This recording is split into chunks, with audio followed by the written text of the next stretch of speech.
هلو، انا اميره علاء الدين، وده فلوج هنحاول فيه نستغل يوم عرفه مهما كنا مشغولين. للناس اللي بتحب تعوض في الفاينل، دي فرصتك تفوز بيوم افضل من ليله القدر. تعرف ان النهارده ممكن ربنا يستجيب لك كل اللي بتحلم بيه. السلف زمان كانوا بيستنوا اليوم ده عشان يدعوا بكل اللي نفسهم فيه، وما كانش بيجي يوم عرفة اللي بعده غير وربنا مستجيب كل دعائهم. وانا عارفة انك مشغول، فمش هعتبر غير انك معاك ساعة واحدة بس. يا ترى هعمل فيها ايه؟ هتقسم الساعة دي لثلاث اجزاء. اول ربع ساعة هتقرا فيها قرآن، وممكن تقرا سورة الاخلاص 3 مرات لانها تعدل ثلث القرآن. تاني ربع ساعة وهي اهم حاجة وهو الذكر، وهتقول لا اله الا الله وحده لا شريك له، له الملك وله الحمد يحيي ويميت وهو على كل شيء قدير.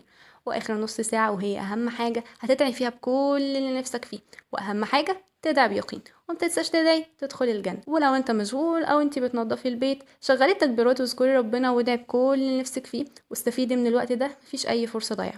ولو مش عارف تدعي بايه، سايبالك شوية ادعية وبلان بسيطة لليوم في الديسكريبشن. ومتنساش تدعيلي معاك وربنا يتقبل منا ومنك. وتحب الفلوجز ومهتم بتطوير نفسك، اعمل لي فولو وسبسكرايب، ومتنساش تصلي على النبي.